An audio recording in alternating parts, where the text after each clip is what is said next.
It's Thursday.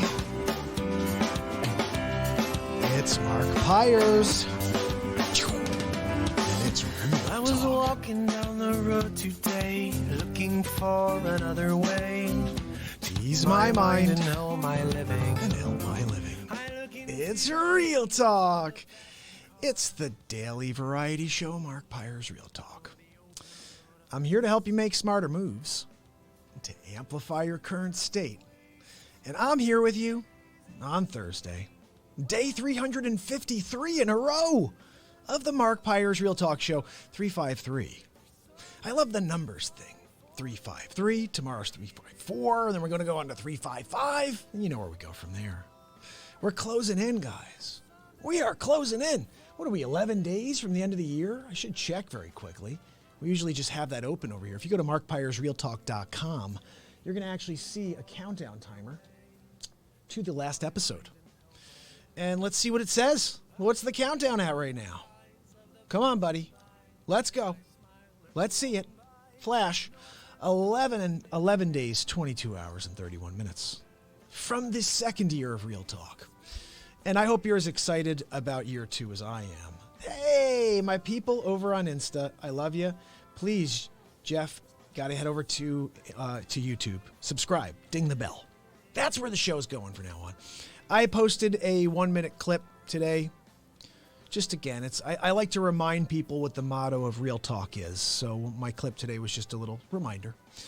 And that's just 1 minute from an hour and 22 minutes yesterday. And I'm thinking about it like, there's so many great moments there, and I'm just giving you 1 minute. Cassandra! Lady Bane is on, and I have to tell you guys something. I'm so excited. If you have not checked out Lady Bane's music yet, you have to go check it out. She just signed a deal with Bravo to have her music placed on their TV shows. I'm so excited for her. I had that for my music back in 2007, I guess, with MTV.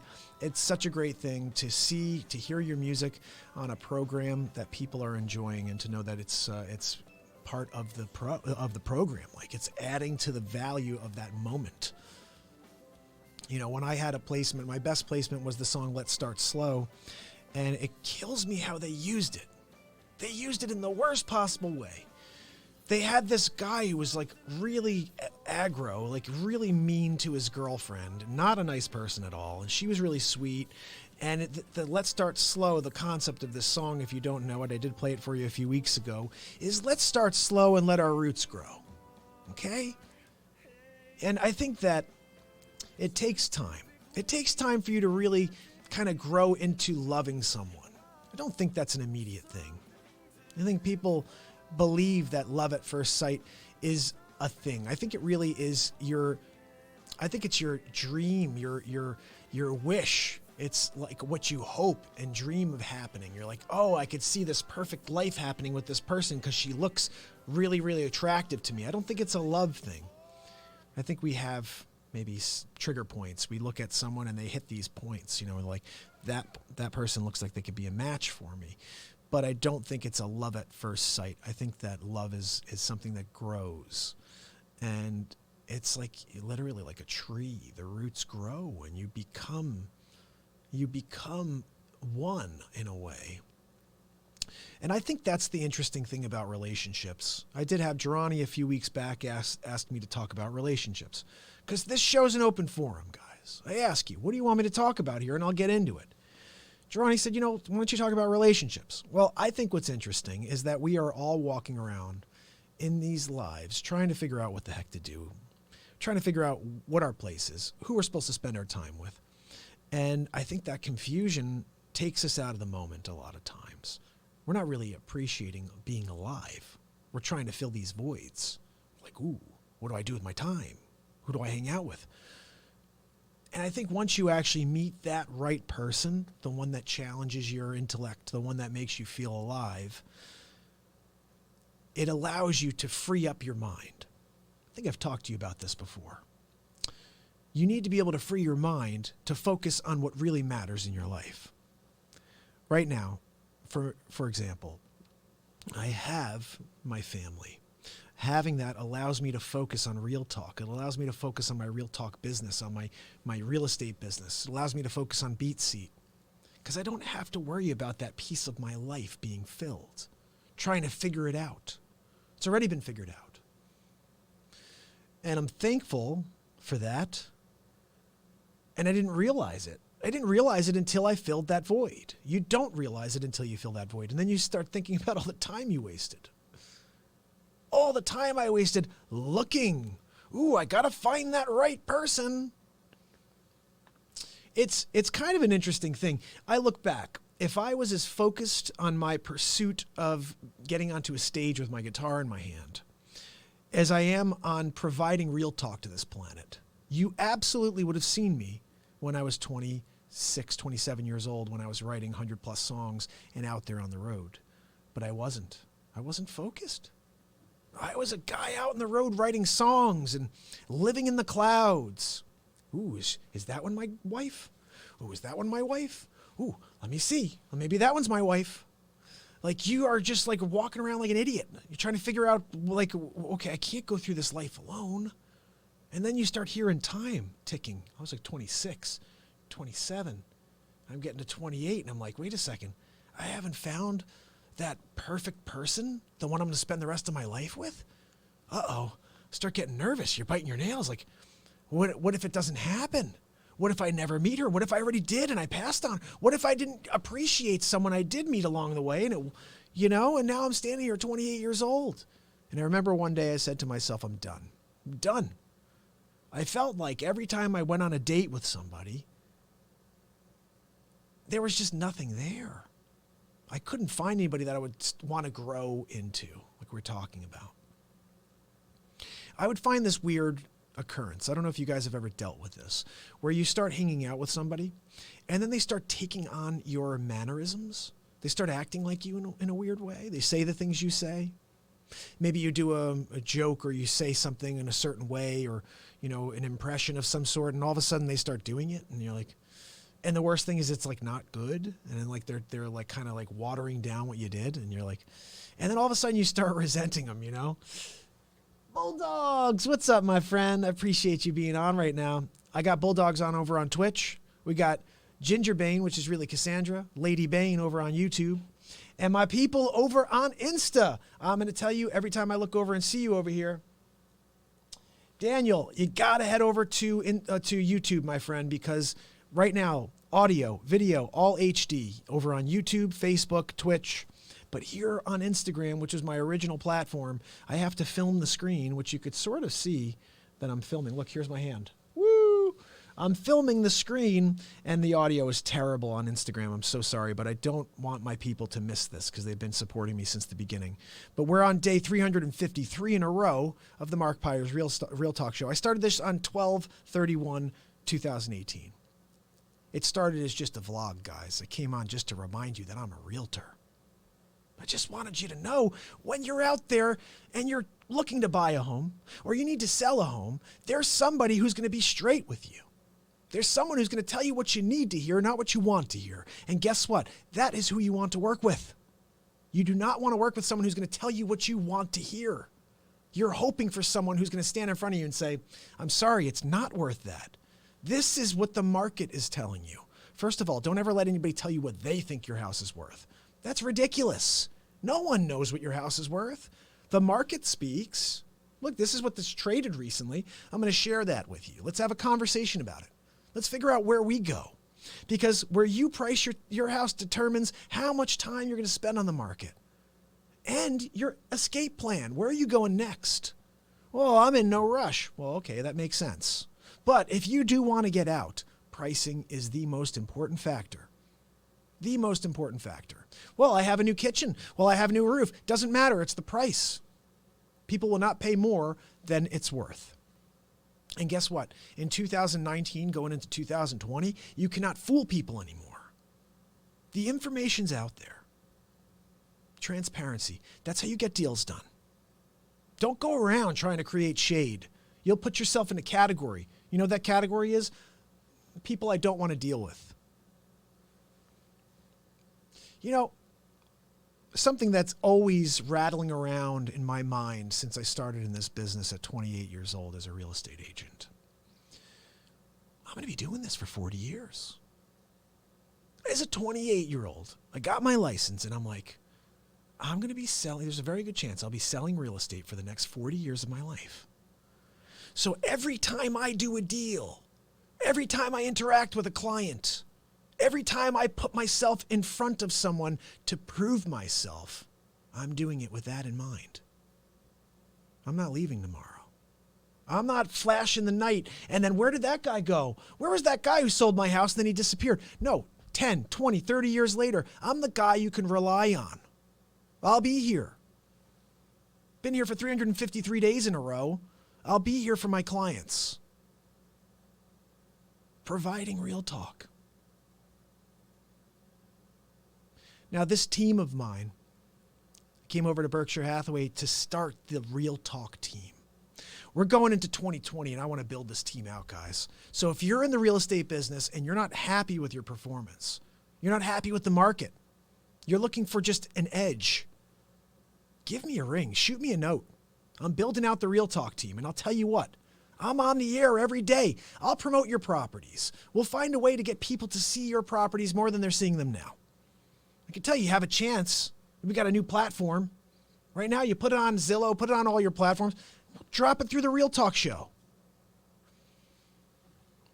I'm also going to be providing drone footage to my clients, to my Real Talk agents as well. Right now, people have to pay me. I have people who say, look, I want you to come out and shoot my property. Here's $199, $200 to come shoot my property from all angles. Thank you. Well, if you're an agent on my team, I'm going to go out and get it done for you. And this gets to my topic for the day. Delegating responsibility. So I just told you, I'm the one who shoots all the drone footage. I'm the guy who builds the beat seats. I'm the guy who's doing the Real Talk. I'm the guy who's building out the Real Talk team, dealing with the clients, being a dad, being a husband. You can't do it all, guys. You can't do it all well. And I'm doing it all well, but at what point do I burn out and say I just can't handle it anymore? And I want to tell you a pretty interesting story. Daniel, head over to YouTube if you can, if that's you on, or Jeff, or it looks like Spraying. Beverly, head over please to YouTube and log in. The Real Talk Show. Subscribe and ding the bell. So I met a gentleman today because right now, something that we're trying to figure out. I'm building out these amazing beat seats. They're stunning, but they're very bulky. They're big. And the box has kind of been a challenging thing, trying to figure out how to ship these things to people. And I've been getting by, I'll get a box that works for a little while.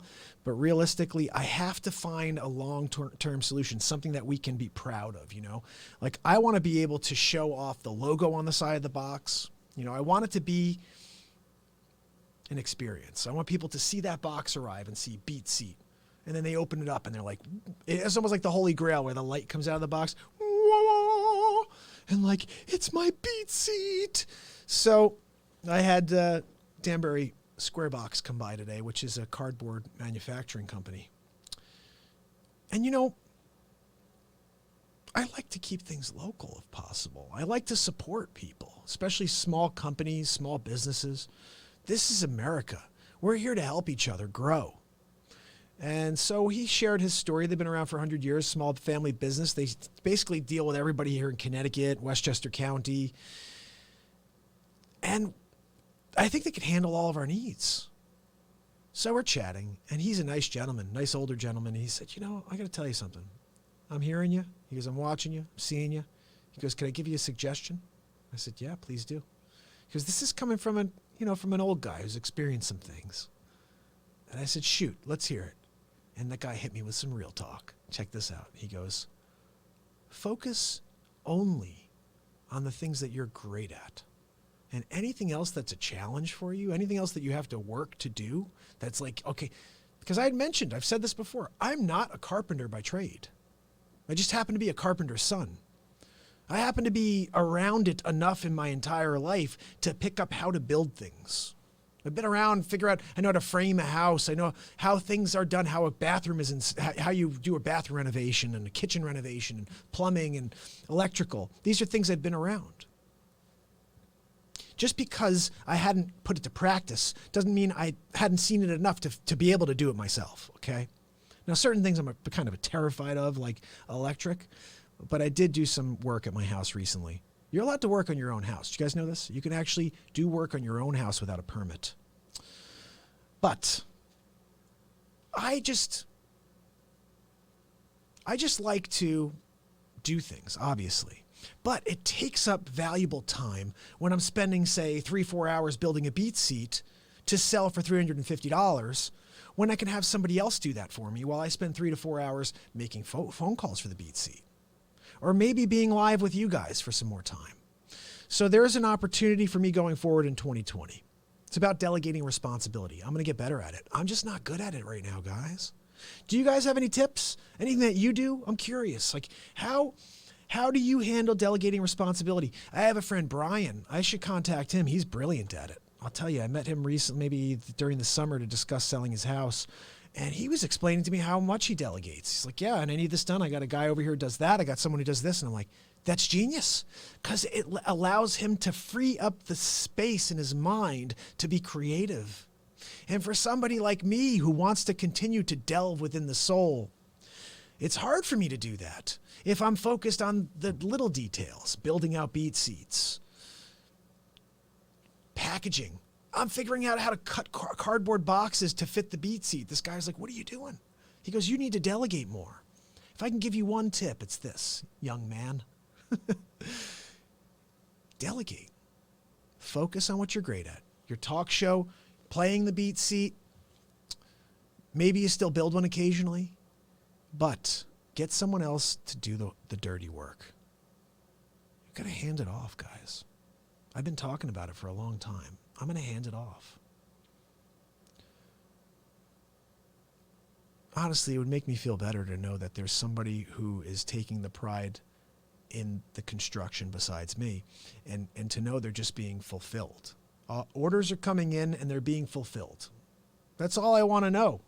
And if that's going on, then I'm a very happy person. Let me quickly check something here. Just want to make sure we're live on Face. Are we on the Face right now? I just gave away a piece of my future plan, which I'm still not going to tell you guys about. So right now, we are live on 8 social media platforms. We have some news topics for you today, some good stories. I got some music playing for you. And then I found my old script. This was a few weeks ago, I told you guys. I found my old Shakespeare script. I played Romeo for a year when I was 18, 19. And I thought it would be kind of funny if we did Christopher Walken reading Romeo and Juliet, reading Romeo. Like, I don't know why I think that would be hilarious, but I'm laughing already. I'm just thinking about one of my favorite scenes, one of the scenes that everybody knows from R&J, is that scene where he's standing outside of the balcony and he's about to give the speech, where he says, but soft, what light through yonder window breaks. You know this scene? And I always laughed because I was imagining if Christopher Walken was saying it. And this is the best time to do it because I don't think anybody's on right now. So this will be the time to slip it by while no one's paying attention. So here's Christopher Walken reading William Shakespeare's Romeo and Juliet, the scene at the balcony. Scene 2, Verona, Capulet's Orchard. Here we go. Oh, my goodness. What am I doing? Guys, are you serious? Why am I doing this? Cassandra, what am I doing? All right. This is how it goes. First of all, I almost want to read it to you normal, just so you can see how I actually read it. Cross, what's up, buddy? Cross is on now. All right, now I feel comfortable to do a little R&J. Cross, I'm about to read a little Romeo and Juliet. This is one of the greatest authors of all time, William Shakespeare. And just to give you an idea, we did this for a year. And we did it in a round. We did it at the Palace Theater, and then we did it at Long Wharf in New Haven, which is one of the professional theaters in Connecticut. And it was an amazing experience to play Romeo for a full year, to be honest. I loved it. And kind of miss that experience, you know, of being on stage. I think I told you guys a few weeks ago, I also did not like that final day of performance where you're saying goodbye to everybody and that's the end. It's kind of a sad thing. It really was. But let's see, I'm going to do something over here. Let's see if this shows up on my page. Yeah. So, all right, let's do a little Romeo and Juliet. So here's where we are. We're at the balcony, and Christopher Walken / Romeo is standing at the balcony. He's looking up at Juliet, and he says he jests at scars that never felt the wound. But soft, when light through yonder window breaks, it is the east, and Juliet is the sun. Who knew? Arise, fair sun, and kill the envious moon, who is already sick and pale with grief that thou, her maid... See, I think Christopher Walken's got to be slower.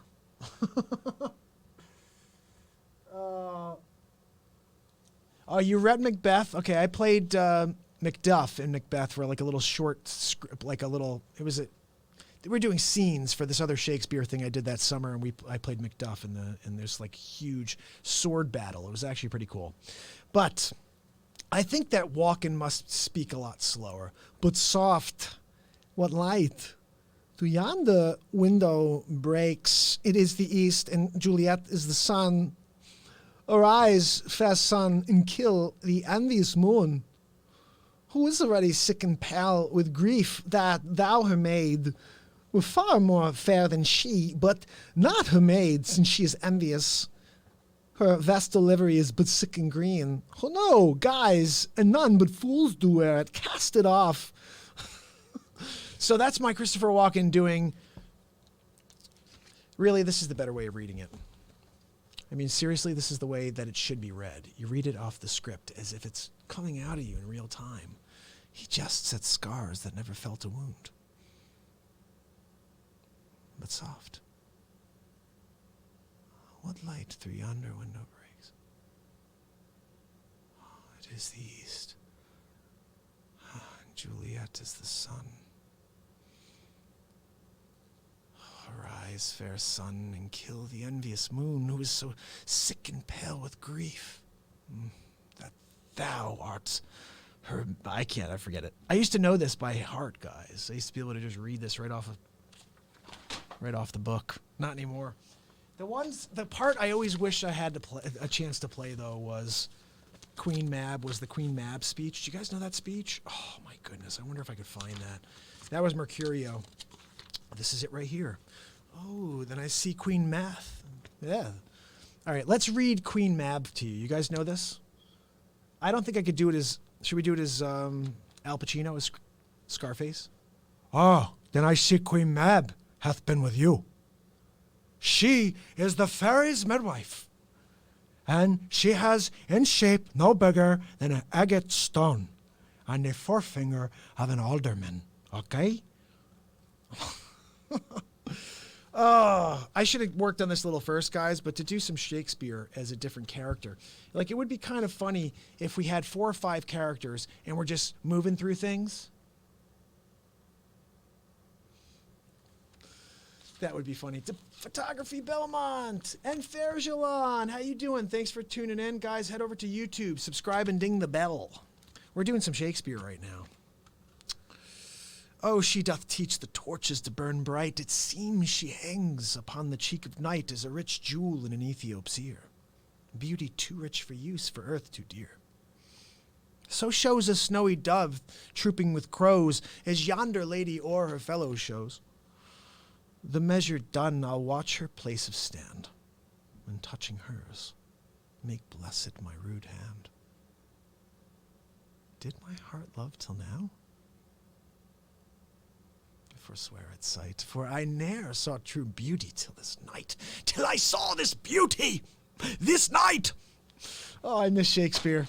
I actually would love to do Shakespeare again. Like, if anybody wants me to get on and do a little something, just let me know. I haven't been on stage to do a play in 15 years, 18 years.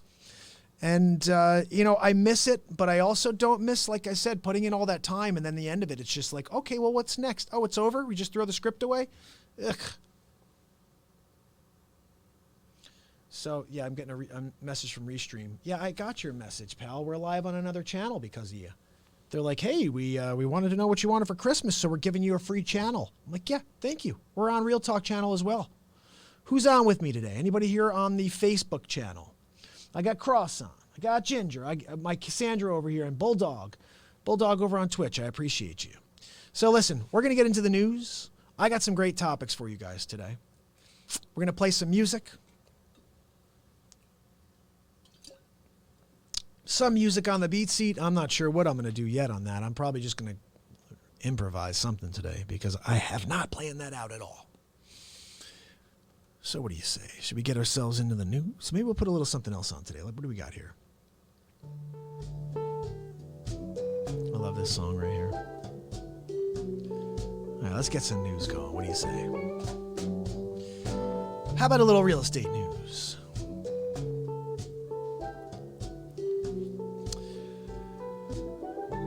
'20 U.S. real estate predictions. Let's get into it, guys. With a threat of recession dissipating, the U.S. housing market should be stable in 2020, but there are a few clouds overhead for the real estate sector. Let's get into it. What do you say? Housing and real estate experts are out with their 2020 market predictions, and they're well worth a look, especially if you're in the market for a new home this year, or if you're looking to sell one. Let's take a glimpse and see what shots the gurus are calling for real estate in 2020. With these top predictions foremost in the housing market crystal ball, U.S. real estate predictions for 2020. I love doing the radio voice. Home sellers will sit out in 2020. Really? Is that really gonna? I don't think so. Realtor.com predicts residential property inventory will evaporate in 2020. That will make it more challenging for buyers to find a home despite attractive interest rates. The Santa Clara, California-based company states, I think that's a California thing, guys. Honestly, we're not going to see a dissipation here on the East Coast. You're going to see more people trying to get out. Millennials will get aggressive about buying homes. This I agree with. Realtor.com also notes that one demographic will be big in 2020, even if inventories are thin. That's millennials. Apparently, younger buyers are skewing inner city living and have their sights set on 1,800 square foot homes in the suburbs.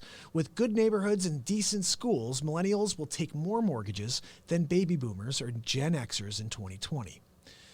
Down payments for millennial buyers will also likely be bigger than ever. This is interesting, guys. I've been talking about this for a while. For a few years, I've been just mentioning that at a certain point, there is a shift where these millennials say, okay, look, we didn't want to have a house, but then we got married, and now we have a kid, and now we want a piece of land for that child to play in. We want to have a swing set. You can't get that in the city. Oh, I got to go to the park. I got to have the nanny go and take the kid to the park. It's almost impossible to do all of those things in New York City. I think. I mean, I don't know. You guys tell me. I'm sure people are doing it and they're functioning, but I just don't think that's the way for a child to grow up. A child should have his own yard, have a place to play, have his friends over, go to his friend's house. So I believe we see a huge jump into our market, specifically going into 2020. The millennial buyers are going to start making a huge impact. So I absolutely agree with that. Cross. That's so true. Yeah, Cross said, I wish people would stop using the word boomers. It makes no sense. You know what it was, Cross? So basically the baby boomers, where that came from is, and somebody correct me if I'm wrong, something like 1946. I don't know. I'm making up a date. Something in the 1940s. There was a power outage for like 9 days. And again, someone get me the details to correct this for me, but there was a power outage for like 9 days in New York City, and like I think it was across the country even. And when there's no power, what do people do? You got it. They procreate. And there was a boom of babies in this 9 day period, basically, that 9 months later, the baby boomers. So someone correct me, tell me if I'm right or wrong about that. but I think that's where the name baby boomers comes from, is because it happened in a short period of time because there was a power outage and because people got down. You know what I'm saying? They were like, yo, we got nothing else to do. Let's read a book. Okay, well, now there's no light. It's dark. What do we do now? Well, I want to go to sleep. Well, I don't want to go to sleep. Well, what do you want to do? You know what I want to do. Well, but I don't want to do that. We got nothing else to do. All right, let's do it. And then all of a sudden, 9 months later, there's babies everywhere running all over the place. The baby boomers. That's what it is.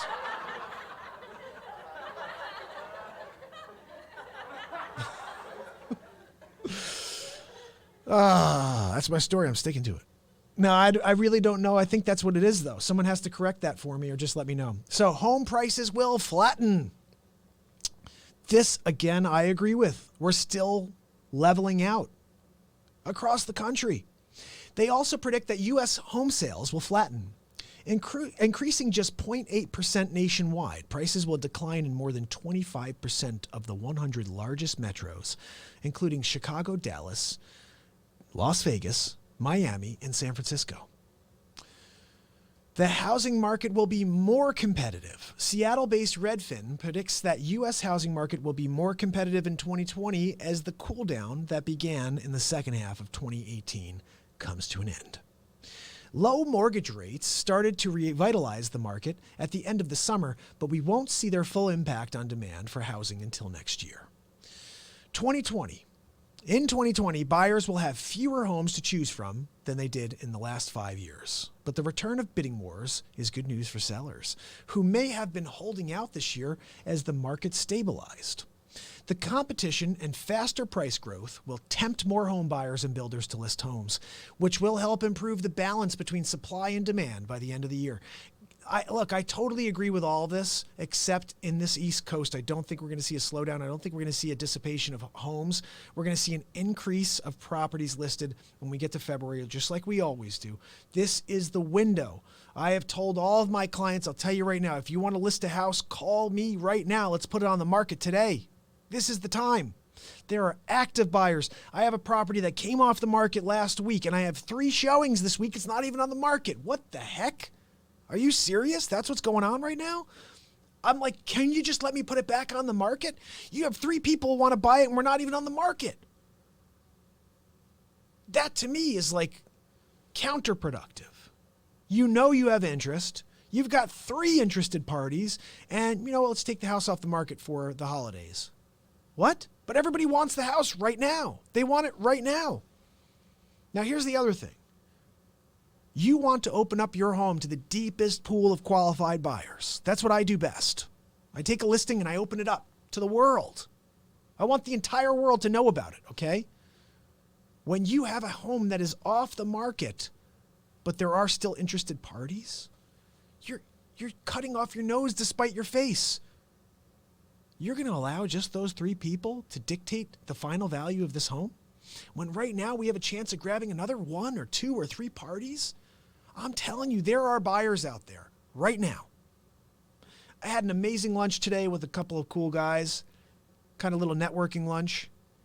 And I met a few people that I think I'm going to be bringing on the show in 2020. And, we were just talking a lot about this, the market, and about how people try to fool everybody and no one just listens to what the market's truly saying, and how many people make bad decisions when they could get out. You could get out.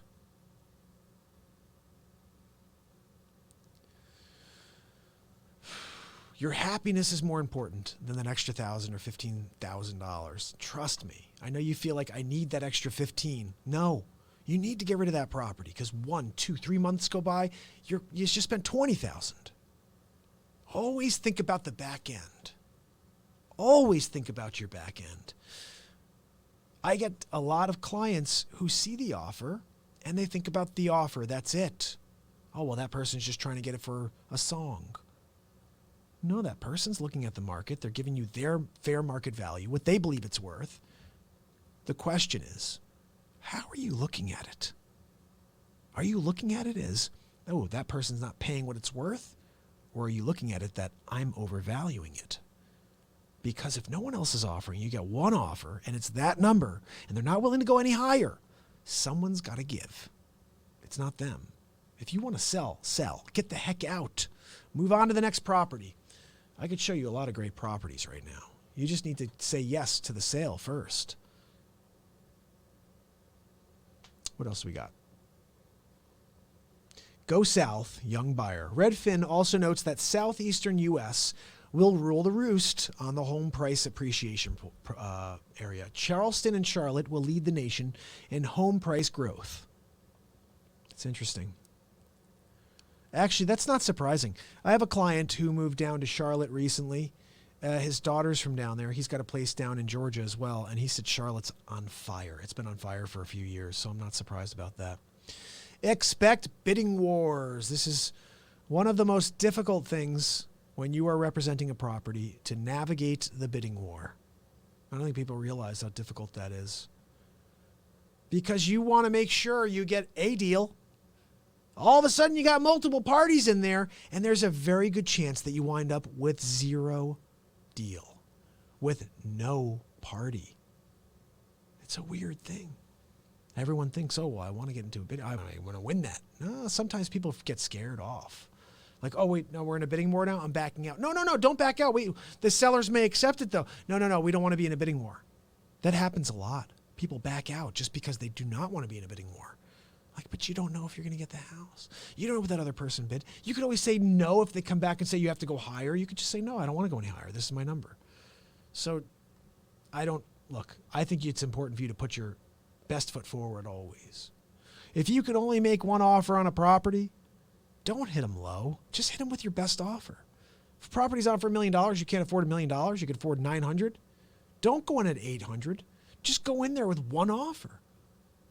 I love your place. This is all I can afford. Is there any way we can do a deal? Put it all on the table. I don't want to play any games. That's how you get deals done. What else do we got here? I think we said mortgage rates stabilize at the low. Yeah, we know that already. Let's see. Climate change is now a buying factor. What's this about? 2020 will mark the first decade where climate change will factor into home buying decisions. Interesting. The financial costs of climate change are already becoming more tangible as fire and flood insurance premiums rise. Over the next decade, higher insurance premiums in high-risk areas will make housing even less affordable to more people. And in areas with high risk, insurers may stop providing insurance altogether, which means it may be nearly impossible to secure a mortgage. That is not good. And then it finishes up to say overall U.S. homes will rise in 2020. But they just said that it's going to go up 0.5%. Now they say 2.9%. This article may not be as accurate as I was thinking. It's on the street, so you think it should be. What else do we got here, guys? What's our next story? Oh, okay. So yesterday, actually the last couple of days I've been telling you about this, okay? It's this new sales tactic. The direct mail revolution. Let's get into it. This book has been selected for Entrepreneur Best Book of the Week, a weekly email newsletter that delivers heaping discounts to the books you love. Okay, that's not what the story is. Hold on, let's see. Where's the story? In the direct mail revolution, legendary copywriting pioneer and marketing expert Robert Bly shares the strategies that can transform your business, win you more customers, and earn more profits. Whether you're new to direct mail or you've had no luck earning sales from a mailbox, this book is your clear, comprehensive blueprint to winning new and ongoing sales with direct mail. So look, this is basically what we've been talking about, where they trick you in by saying, hey, let me give you a book for free. Just pay for the shipping. That thing. Yeah, climate change, I think, is going to be a problem. I mean, we're going to hit 2020 in a week and a half. They say by the year 2100 that the sea levels could rise 4 to 6 feet. That is, they said something about $90 billion worth of property just disappearing if that actually happened. I told you my property is going to be waterfront. My house in Fairfield is going to be waterfront at some point because it's just going to keep rising. 6 feet by the year 2150. I got I got the sea right behind my house. Waterfront living. It's going to be worth $100 million for a day until it goes into the ocean. I mean, what happens? Water world. I'm telling you, that's where we're going with this, guys. But the book of the week is The Direct Mail Revolution. And this is what we were talking about. These people that are conning you into buying their books by paying for the shipping. The book is $15 anyway. But they can't just be honest and say, hey, buy my book and I'll give you free shipping. Now, this one I'm really kind of pumped about. This is just a reminder to never give up, okay? Startup founder who was rejected 148 times before raising almost $21 million made 2 small changes to get investors excited. Let's hear what she did. I got to know what she did to get investors excited, especially somebody who's now trying to get investors excited. Actually, not really. We're not looking for investors for the beat seat. I'm just saying, let's see what we got here. A different type of entrepreneur might give up. And after 148 rejections from investors, no one would have faulted her for throwing in the towel. But if there's one thing that Catherine Minshew values, it's perseverance. When one approach doesn't work, she's ready to try another. Failure, what does that tell you? Opens up a new door, new opportunity. Minshew is the co-founder and CEO of job search and career advice site, The Muse. At this point, she and her colleagues have raised nearly $30 million. But as Minshew told CFP Bobby Rebel on an episode of Financial Growth, the site had a rocky start, fielding one no after another during the seed round of investing.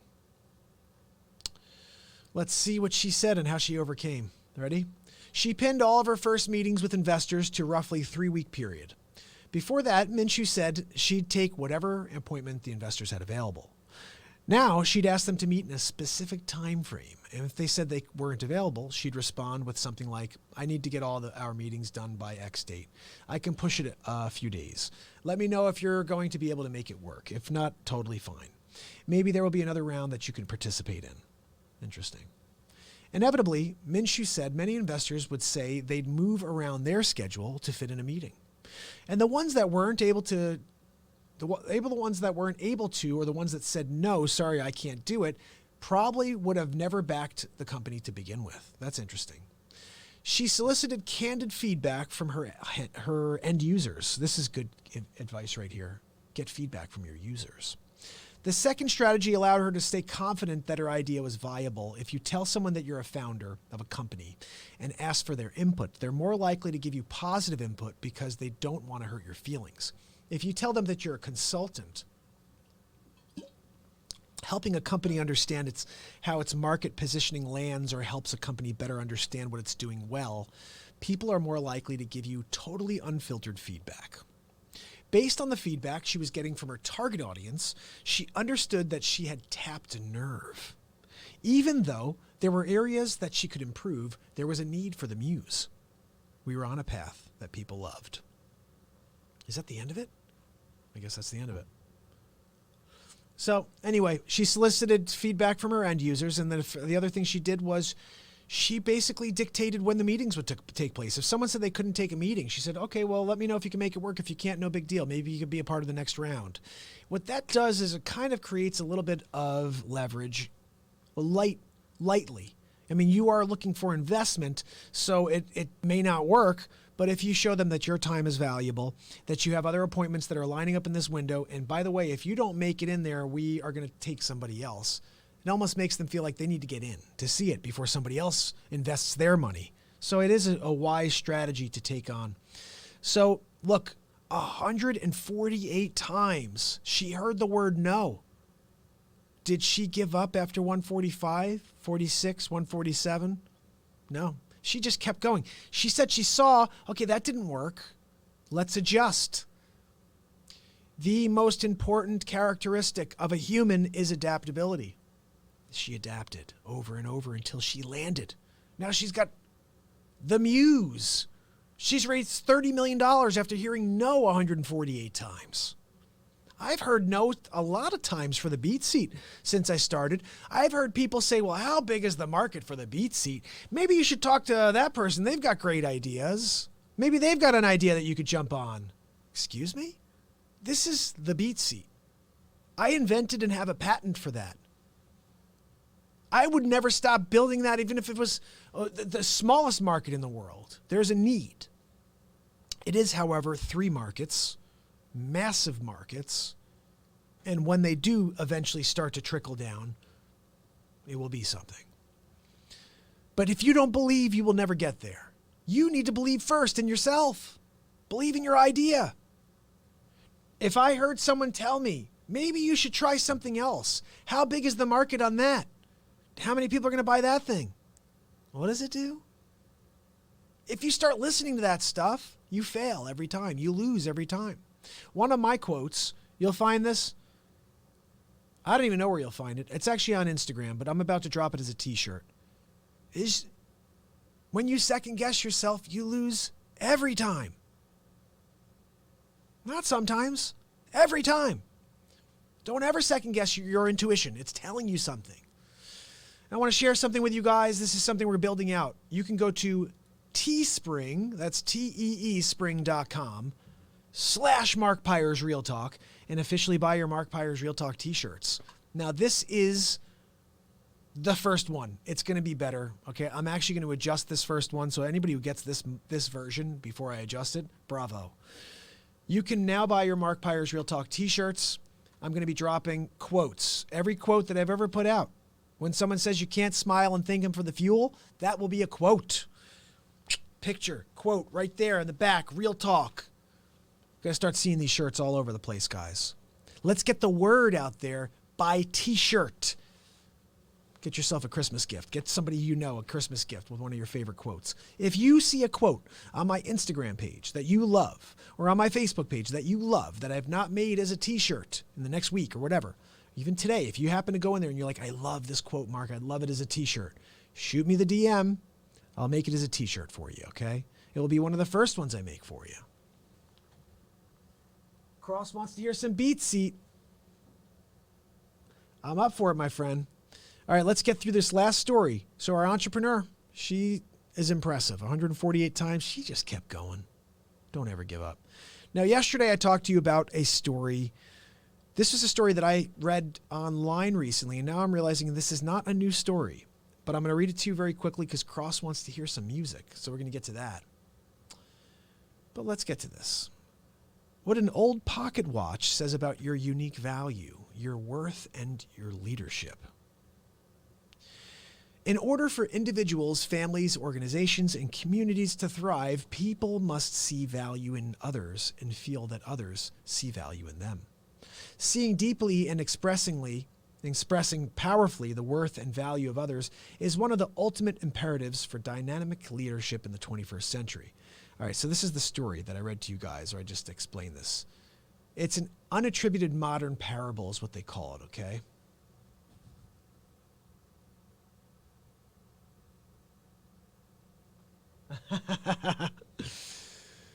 All right, Cross wants me to make, you want me to make a t-shirt with me pointing at the camera like I do at the intro? All right, we'll do one of those too. Right now it's just a logo. The first Real Talk t-shirt is just logos, but I'm going to make some cool ones with all different quotes, and we'll have ones with my as well. We'll do one of those. So here is the parable. A dying father called his son to his bedside and presented him with an old pocket watch. The father said, "Your grandfather gave this watch to me. It is more than 200 years old, but before I give it to you, I want you to go to the watch shop and tell the owner you want to sell it. Ask him the price he would pay for it. Come back and tell me." The son went to the watch shop. He then returned to his father's bedside. He reported the watchmaker said he would pay $5 for the watch because it's old and scratched.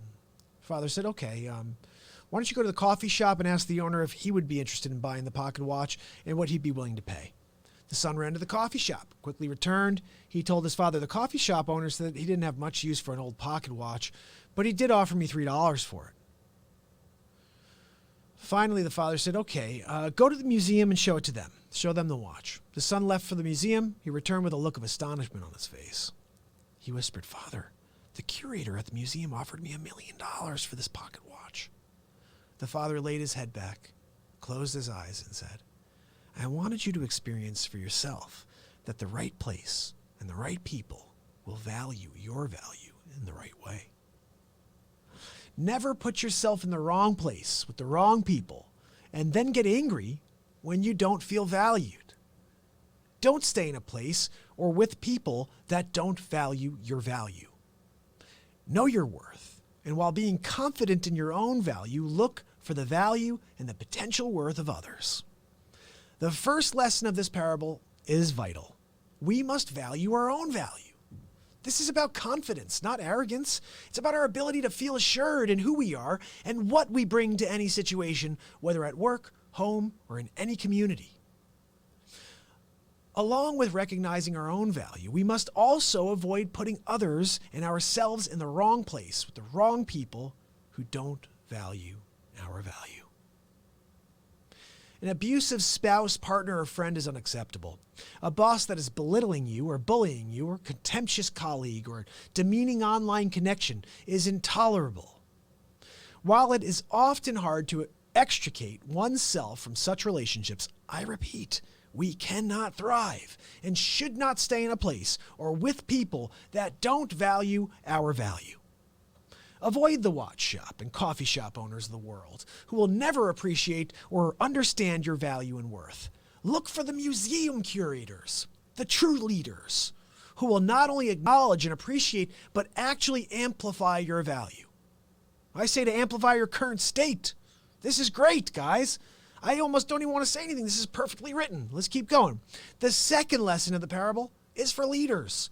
True leaders are always looking for, observing, finding, acknowledging, and enhancing the value of others, even if it requires looking really hard past a rough exterior.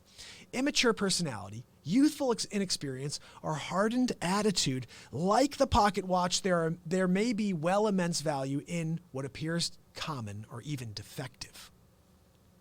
This is a great article, guys. Sadly, too many so-called leaders today are only interested in their own value. They spend their days promoting their own agenda, preserving their own power, and preventing anyone else from exposing their flaws and failings. Such business leaders regularly deploy tactics that model many modern politicians. In an effort to preserve their power and position, they manage up in a way that creates division and isolation while perpetually keeping those that are supposed to lead off balance. You know, that's interesting. I've met a lot of people like this. When they feel threatened by somebody who wants to lead, somebody who wants to help, somebody who wants to be there to provide something different, there's a negativity that comes into play. It's almost a jealousy, a weird thing, divisiveness, but they try to take you off your game. That's what I'm always seeing, is people taking off your game when they don't like something that they can't do. Wanting to control the narrative about their own performance, especially to those above them, they place their own safety and security about the good of the organization. So basically, this is like 98 pages long, guys, but that's the story here. You know, always know your value. Never put yourself in a position where you're not valued. That's my last story of the day here. So I think it's about time we get into some beat seat. What do you guys think? You guys up for some beat seat? Cross was looking for it. Phil Hall said, "Nobody threatens me because I am very intimidating." I love that, Phil. You're hilarious. I am threatened and afraid of everything. Not really, but of fighting. Who was I talking to about this today? Like, I grew up not wanting to fight. I don't want to get hit.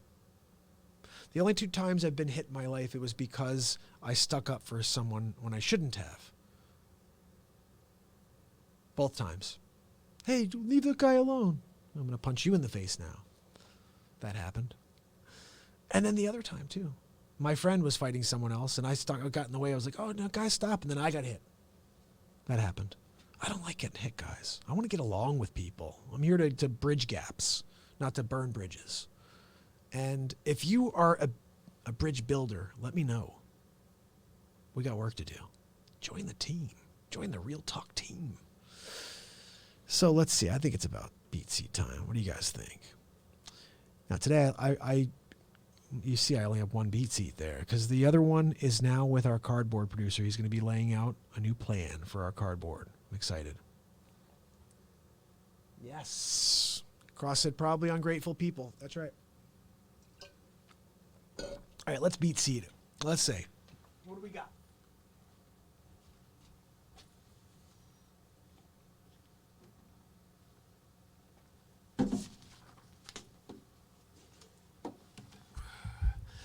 Alrighty. Are we live? We're live. Check, check, check. It's working.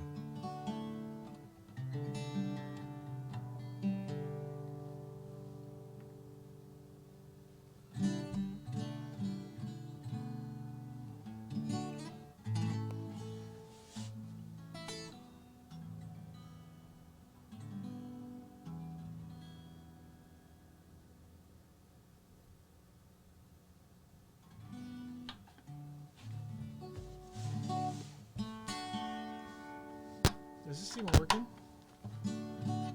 You guys hear that at all? There we go. Much better. So, and you got a little beat seat in there too.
miss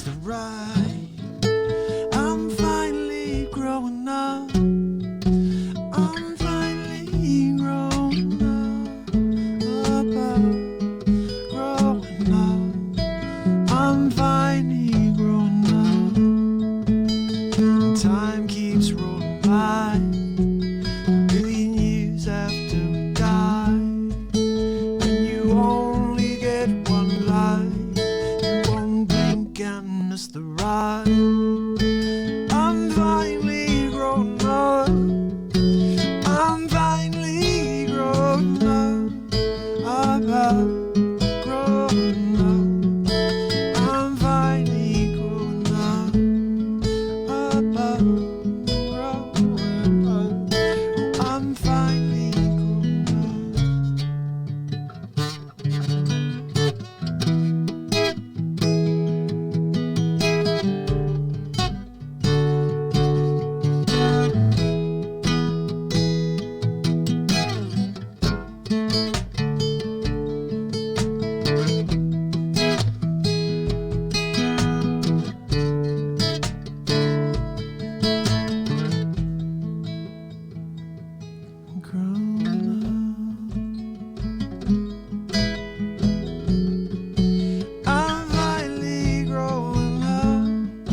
after we die. And when you only get one life, you won't blink and miss the ride.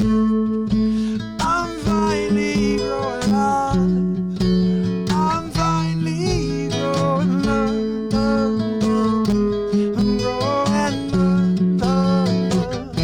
I'm growing up.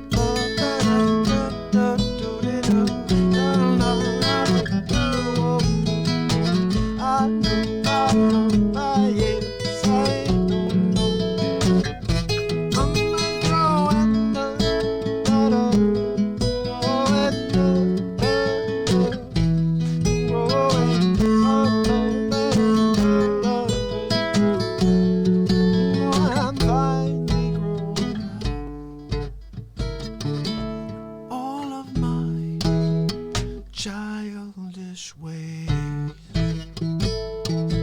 reaching out in my newborn baby's eyes, teaches me to treasure all my days.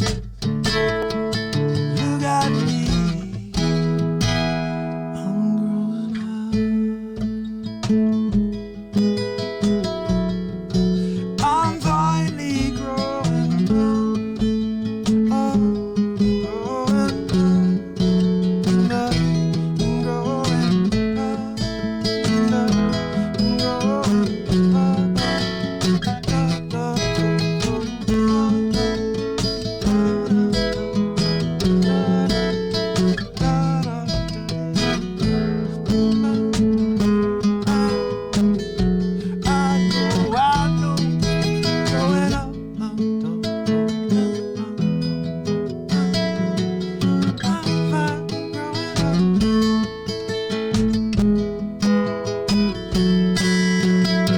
Finally grown up.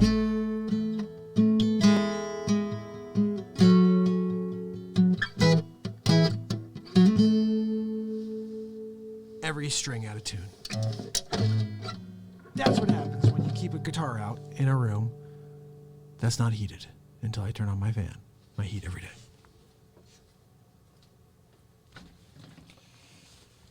Oh. That is called Growing Up. That song is called Growing Up. And I wrote that one about maybe 12 years ago. And sometimes it's better than others. Like that was not very good. And the hard part is when a guitar is way out of tune, all I could hear is that guitar out of tune. It just messes with me, man. I'll tell you. It messes with me. Well, we've been here for officially an hour and 3 minutes, guys. I mean, this is the show that never ends. Literally. I'll be here with you for the rest of the night. Not really. I think I'm just going to continue to show up until we get the world on. You know what I'm saying? And it's going to take forever and a day. But I'm fine with that. I'm fine with that, guys. So listen, tomorrow, day 354 in a row.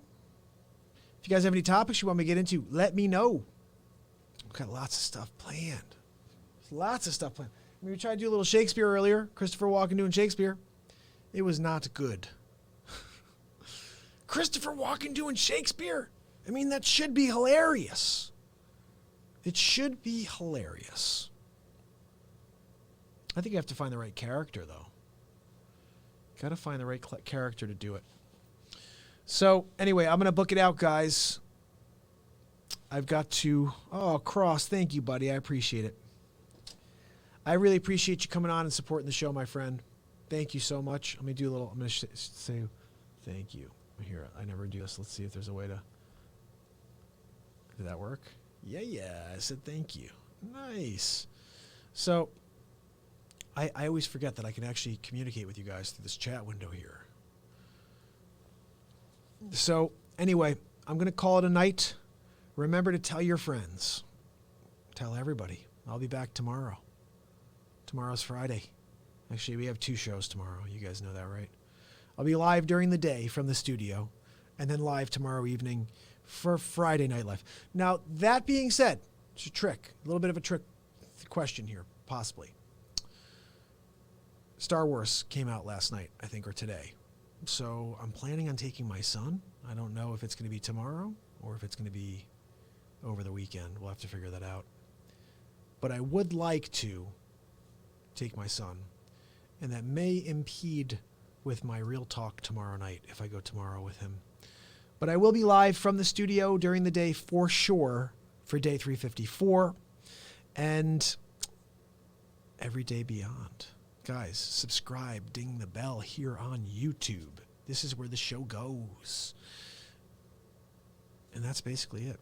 I'm looking forward to tomorrow and every day beyond. You know, we can't end on that. I'm sorry. I don't know if you guys realize this, but we got to end on like an up. All right? We got to end on like some super fire moment. It's got to be, we build it up to this like precipice, and then I'm like, let me pull out the wool from underneath. That's how it has to be. You can't just go, okay, and have a great day. You gotta get people pumped before you call it a day. And just remind everybody that it's not over. The show's not over. We're just getting started. What I did an hour and 5, who cares? Let's do another hour. You guys ready? I'm ready to do another hour. Let's do it. I'm not messing around, Cross. We're doing another hour right now. Imagine if I just broke into another hour of real talk. It would just be you and me, Cross. Because I'm not seeing anybody else joining at the moment. Now, everybody's probably putting their kids to sleep, getting ready. They're starting to bathe the kids. Got to feed everybody for dinner, you know? And I'm just here in my studio, broadcasting live to the world. And you know what's something I want to share with you real quick I think is kind of interesting.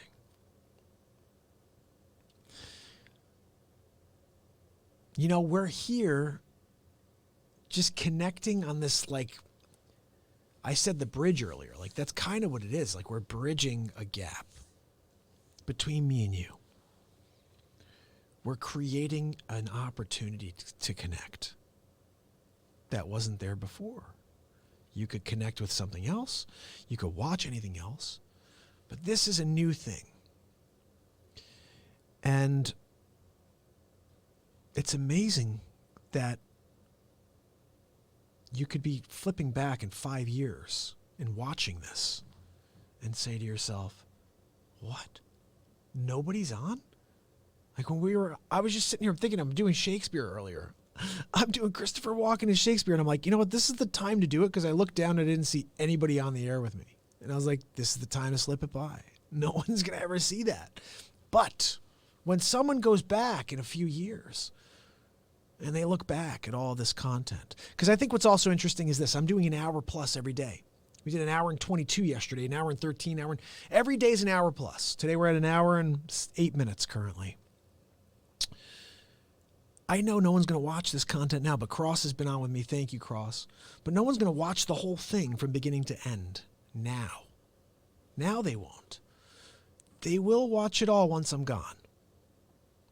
Once I'm not here to deliver it anymore.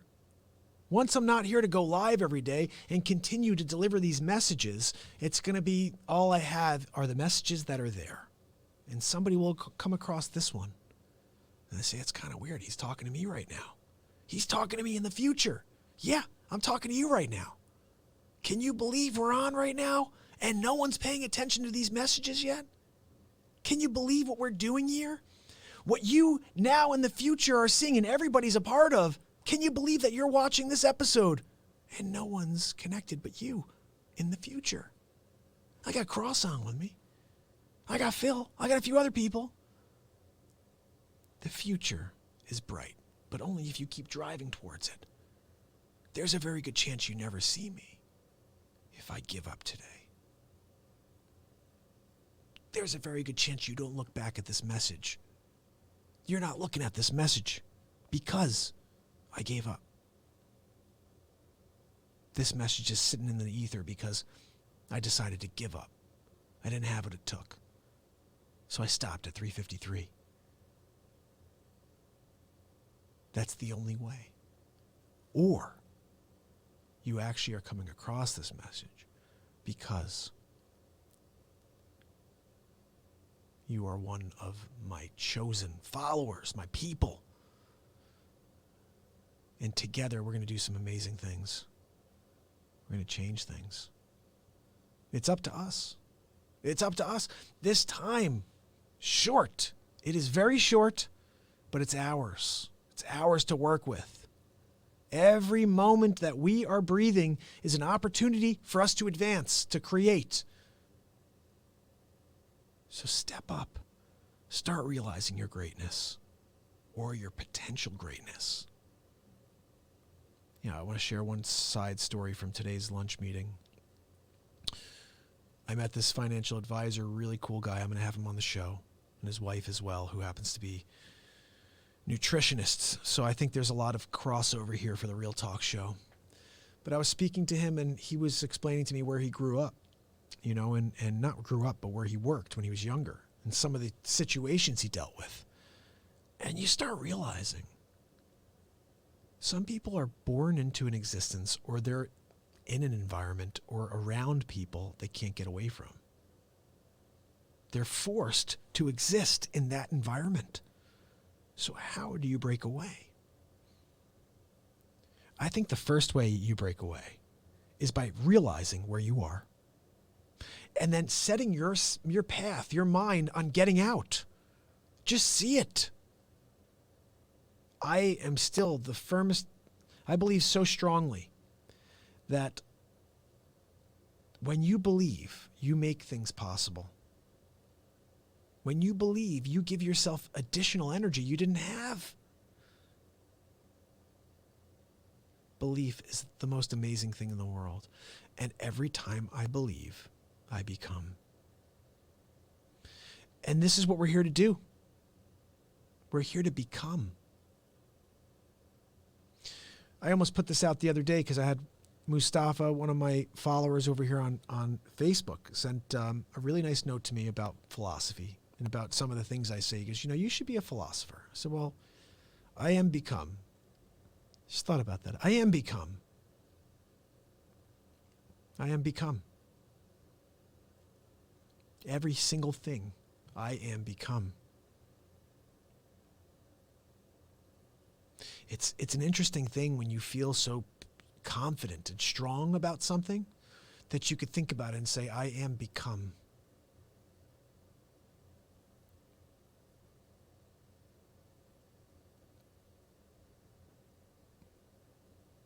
Take charge. Take charge of what you want. Believe you can be it. I am become.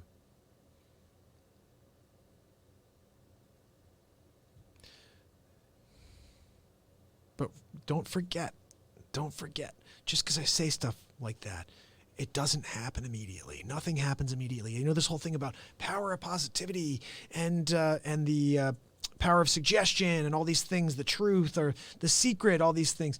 Look, it's about repetitiveness. It's about dedication to craft. It's about belief. It's about passion. It's all of these things coming together. And then the final aspect, it's about time. You need to continue to go.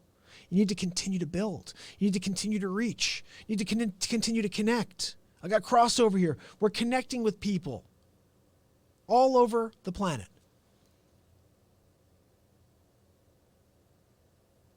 But it doesn't happen if I give up. It doesn't happen if tomorrow there's no 354, there's no 355.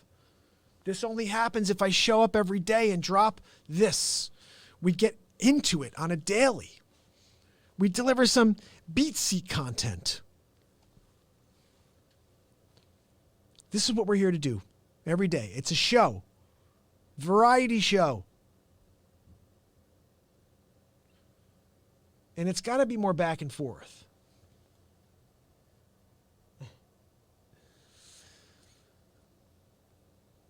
Yeah, what's interesting? Cross said that Star Wars is still irrelevant since the 1970s. It is an interesting thing, isn't it? That someone could create something that has maintained its sexiness for 40 years, 50 years. Wait a second. 45 years. Is that about right? Because usually generation to generation, people don't like what the previous generation liked. They're like, oh, my parents liked this music. It sucks. I'm going to go put on DMX. And it's like, oh, DMX, we're listening to Bieber or whatever. You know what I mean? So it's like everybody has their phase of music, their phase of television shows or whatever it is. And then the children come along and they're like, that's terrible. But Star Wars, it's like generation after generation after generation, like, yeah, Star Wars, Luke Skywalker, I want to be Luke. You know, it's like 1976 to now, guys. I was born in 78, so I didn't experience Star Wars until the mid-80s, I think. And phenomenal. I think just everybody's into sci-fi in a way, right? And maybe that's the start of it. So anyway, I may be going to the Star Wars filming tomorrow with my son, and if that's the case, then I'll just be doing one show from the studio tomorrow. And if not, I will be live with you tomorrow evening as well for a 354 on the Beat Seat. But we, of course, have a Beat Seat song here. We had one, and it was terrible today. I'm sorry about that, guys, but I'm sorry. When the guitar goes out of tune, I could either stop mid-song or just complete the song, which is what we did. So I appreciate you guys. I will see you tomorrow on the next Real Talk.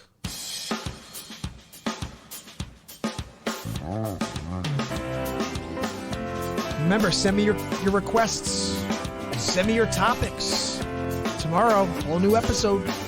Probably around 2:30, 3 o'clock. It's Mark Pyers. And it's Real Talk.